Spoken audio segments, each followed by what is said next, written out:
जो हिंसा शुरू हुई थी वो हिंसा बजाय खत्म होने के लगातार बढ़ती चली जा रही है और ऐसा लग रहा है जैसे वहां पर गोधरा पार्ट 2 की पटकथा तैयार कर दी गई थी। और इसको ये बात मैं इसलिए कह रहा हूं कि जिस तरीके का भाषण प्रधानमंत्री नरेंद्र मोदी ने पश्चिम बंगाल में भारतीय जनता पार्टी को मिली जीत के बाद भाजपा कार्यालय पर जाकर के दिया था, वो शायद उन्होंने बहुत सारी चीजों की याद दिलाई थी उन्होंने, और वो याद दिलाना एक तरीके से उकसावे का काम कर गया और फिर उसके बाद से लगातार हिंसा वहां पर हम देख रहे हैं।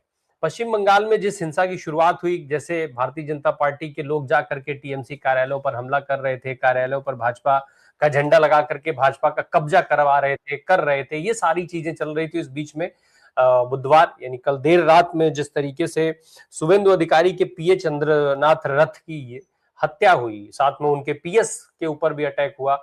चंद्रनाथ की उस समय हत्या हो गई थी और उनके जो पीएस पर अटैक हुआ उनकी स्थिति बहुत नाजुक बनी हुई है।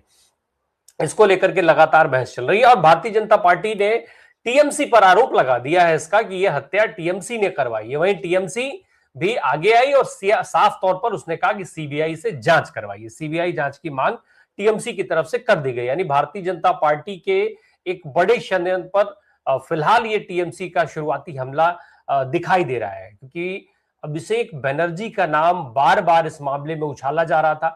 ये आरोप लगाया गया कि अभिषेक बनर्जी ने हत्या करवाई। आप समझिए, जिस चीज की जांच शुरू हुई, एक हत्या होती है, उस हत्या में पुलिस अपना काम करना शुरू करती है और साथ में भारतीय जनता पार्टी के तमाम बड़े नेता इस बात को कहना शुरू कर देते हैं कि ये हत्या टीएमसी ने करवाई है और इसमें अभिषेक बनर्जी शामिल है। अभिषेक बनर्जी का नाम आ जाता है बाकायदा।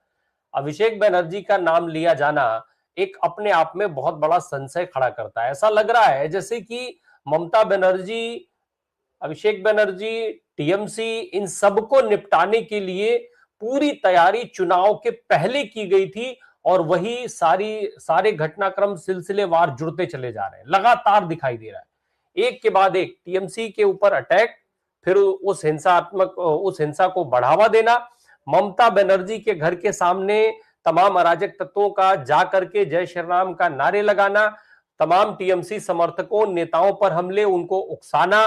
चुनाव के दिन हमने देखा था शुभेंदु अधिकारी किस तरीके से उकसा रहे थे पश्चिम बंगाल के लोगों को, भवानीपुर के लोगों को। और